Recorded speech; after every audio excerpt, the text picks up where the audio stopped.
Hello dear student, this is Pragati. We are studying Standard 9 State Board Algebra Chapter 2 Real Numbers. Exercise 2.1 question number 1. Classify the decimal form of the given rational numbers into terminating or non-terminating recurring type. आता terminating आणि non terminating कशाला म्हणतात?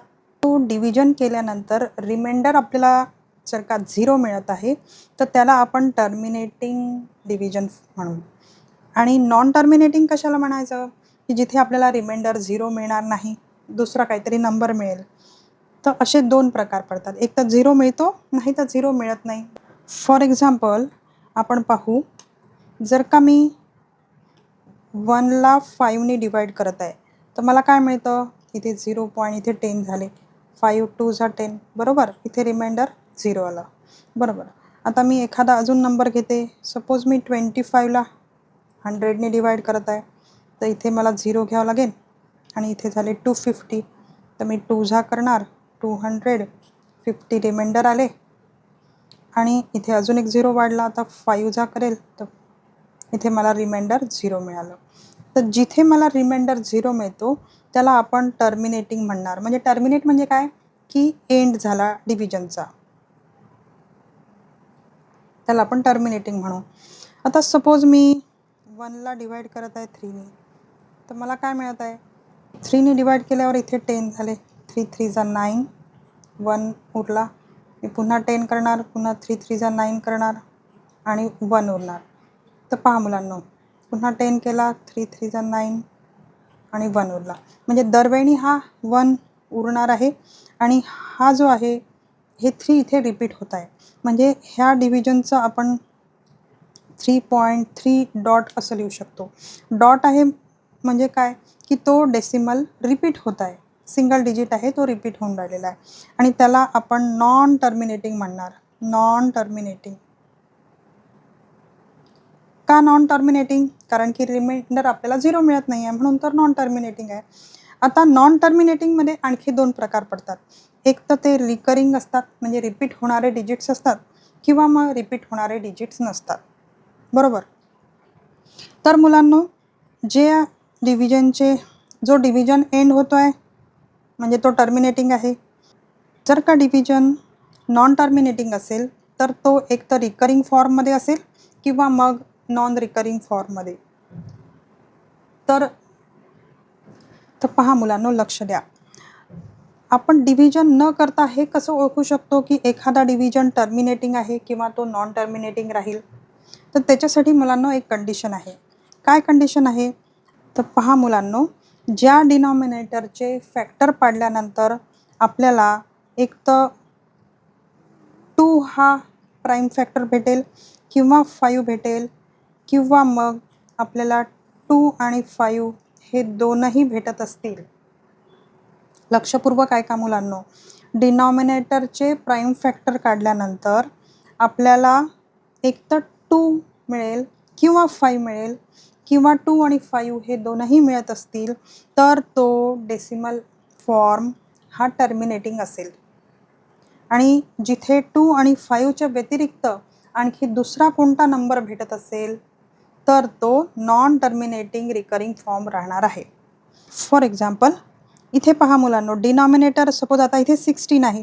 मी 16चे जर का factor पाडले तर मला काय मिळत आहे? 2 8 2 4 2 2 2 आणि 1. म्हणजे पहा इथे आपल्याला 2 मिळत आहे प्राईम फॅक्टर्समध्ये. किंवा पहा इथे 125 आहे. आता 125चे मी फॅक्टर पाडते, काय मिळत आहे मला? 5 ने करावं लागेल. 25 5 5 आणि 5 आणि 1. इथे आपल्याला सगळे 5 मिळाले. किंवा मी 100 घेतले तर मला काय मिळत आहे? 2 ने आपण करू शकतो. 50 5 10 5 2 2 आणि 1. तर इथे पहा, त्याच्यामध्ये आपल्याला 2 पण मिळत आहे आणि 5 पण मिळत आहे, हे दोनही मिळत आहे. डिनॉमिनेटरच्या प्राईम फॅक्टर्समध्ये आपल्याला जर का 2 मिळत आहे किंवा 5 मिळत आहे किंवा 2 आणि 5 हे दोनही मिळत आहे तर ते डेसिमल एक्सपान्शन आपल्याला टर्मिनेटिंग देईल. आता सपोज एक्झाम्पल मी 75 घेतले आणि 75ला फॅक्टर करत आहे. तर मी 5 घेतला. आता काय आलं आहे 15, 5, 3, 3 आणि 1. आता ह्या प्राईम फॅक्टर्समध्ये आपल्याला 5 भेटला आणि 3 पण भेटलेला आहे, जो आपल्या कंडिशनला फुलफिल करत नाही आहे. म्हणजे 5च्या व्यतिरिक्त आणखी 3 एक नंबर आलेला आहे. तर त्याच्यामुळे हा नॉन टर्मिनेटिंग देणार. म्हणजे हे सगळे आपल्याला टर्मिनेटिंग देतात आहे. आणि इथे 5च्या व्यतिरिक्त हा 3 नंबर आला आहे, 2 नाही आलेला आहे. तर हा नॉन टर्मिनेटिंग देणार.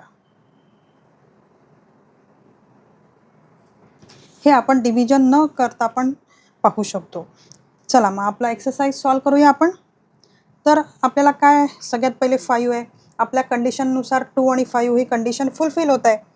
तर 5 असल्यामुळे डिनॉमिनेटरमध्ये आपण हा सांगू शकतो की हा टर्मिनेटिंग आहे.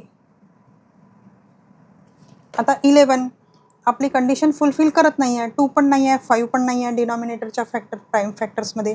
तर ह्याला आपण नॉन टर्मिनेटिंग म्हणणार. त्याच्यानंतर 16 आहे. 16 आपण पाहिले होते. आपल्याला प्राईम फॅक्टर्समध्ये 2 भेटत आहे. म्हणजे हा कसा राहील मुलांनो? टर्मिनेटिंग. त्याच्यानंतर 125 मध्ये आपल्याला 5 मिळत आहे प्राईम फॅक्टर्समध्ये. तर हा पण आपल्याला टर्मिनेटिंगच देईल. आणि इथे पहा मुलांनो, 6चे जर का मी फॅक्टर पाडले, 6चे फॅक्टर पाडले तर काय मिळत आहे? 2, 3, 3 आणि 1. इथे पण आपली कंडिशन फुलफिल होत नाही आहे. 2 आणि 5च्या फॅक्टर्स आपल्याला मिळत नाही आहे. म्हणून हा नॉन टर्मिनेटिंग राहणार. Non terminating.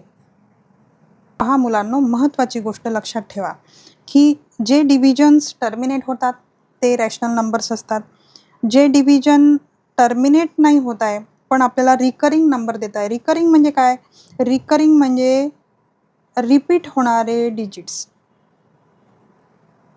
डिजिट्स काय होतात? रिपीट होतात. तर त्यांना आपण रिकरिंग, नॉन टर्मिनेटिंग आणि रिकरिंग डेसिमल असं म्हणतो. हे नंबरसुद्धा रॅशनल नंबर्सच असतात. तर इरॅशनल नंबर कसे असतात? इरॅशनल नंबर हे नॉन टर्मिनेटिंग तर राहतातच, पण नॉन रिकरिंग पण राहतील. म्हणजे त्यांचं डेसिमल एक्सपान्शन हे सेम डिजिट्स असतील, पण ते आपल्याला पॅटर्नमध्ये दिसेल. म्हणजे फॉर एक्झाम्पल आपण म्हणू शकतो की 0.10100011 00011 अशा काहीतरी पॅटर्नमध्ये तुम्हाला जे नंबर्स दिसतात ते सगळे इरॅशनल नंबर्स असतात. म्हणजे इरॅशनल नंबर कोणते असतात? जे नॉन टर्मिनेटिंग असतील आणि नॉन रिकरिंग पण असतील, ते सगळे इरॅशनल. आणि रॅशनल कोणते असतील? जे टर्मिनेटिंग असतील आणि रिकरिंग असतील, ते rational number. Students, if you understand well, then please type yes in the comment. Thank you for watching.